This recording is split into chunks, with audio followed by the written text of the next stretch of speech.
کوئی انسان سارا سال کسی دوسرے کا اتنا نقصان نہیں کرتا جتنا خود اپنے آپ کا کرتا ہے۔ سارا سال اپنے معدے، جگر، آنتوں، دل و دماغ کو ایسے امتحان میں ڈالے رکھتا ہے کہ نہ جانے انہوں نے کیا قصور کیا۔ مرچ، مسالے، چٹ پٹے اور چکنائی سے بھرپور کھانے کھا کھا کر جسم میں ٹاکسکس بہت بڑھ جاتے ہیں جو تیزابیت، بلڈ پریشر، شوگر کو بے قابو کرتے ہیں۔ لیکن پھر آتا ہے رمضان کا برکتوں والا مہینہ، جس میں روزہ رکھ کر ہمارا جسم بہت زبردست تبدیلی لاتا ہے۔ روزہ رکھنے سے ہمارے جسم میں کیا تبدیلی آتی ہے، آئیے دیکھتے ہیں۔ پہلے 2 روزے، پہلے ہی دن بلڈ شوگر لیول گرتا ہے، یعنی خون سے چینی کے مضر اثرات کا درجہ کم ہو جاتا ہے، دھڑکن سست ہو جاتی ہے اور بلڈ پریشر کم ہو جاتا ہے۔ ہمارے اعصاب جمع شدہ چربی کو اپنے سے آزاد کر دیتے ہیں، جس کی وجہ سے جسمانی کمزوری کا احساس اجاگر ہوتا ہے، تھوڑی بہت کمزوری محسوس ہوتی ہے۔ اس زہریلے مادوں کی صفائی کے پہلے مرحلے میں تو ہلکا سر درد ہوتا ہے، تھوڑے بہت چکر بھی آتے ہیں، منہ بدبودار ہوتا ہے اور زبان پر مواد جمع ہوتا ہے۔ تیسرے روزے سے 7ویں روزے تک جسم کی چربی ٹوٹ پوٹ کا شکار ہوتی ہے اور پہلے مرحلے میں گلوکوز میں تبدیل ہو جاتی ہے۔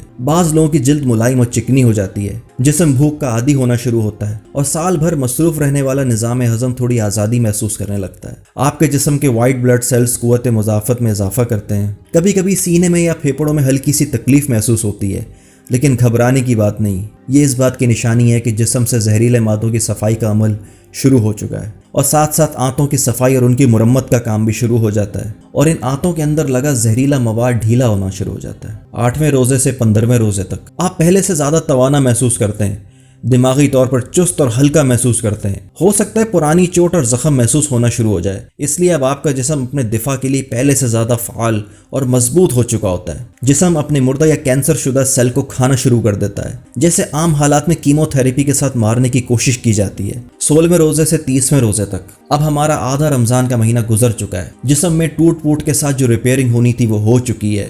جسم پوری طرح بھوک پیاس برداشت کرنے کا عادی ہو چکا ہے۔ آپ خود کو چست، چاقو چوبند محسوس کرنے لگتے ہیں۔ ان دنوں آپ کی زبان بالکل صاف اور سرخی مائل ہو جاتی ہے، سانس میں بھی تازگی آ جاتی ہے۔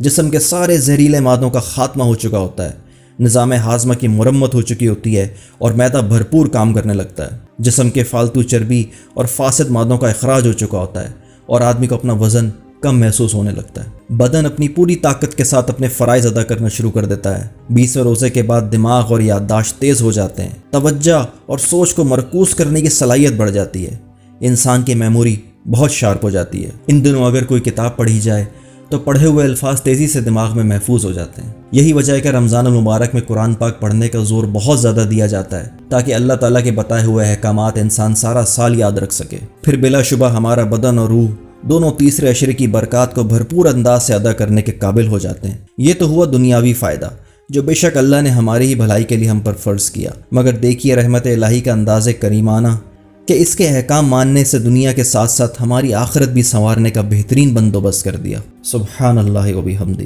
ناظرین، آداب ایون ٹی وی میں آپ تمام کا خیر مقدم ہے۔ ناظرین، آج ہم جانتے ہیں کہ کل بروز جمعرات 5ویں روزے کے لیے انتہائی وقت سحر ہے 5:15، جبکہ افطار کا وقت ہے 6:34۔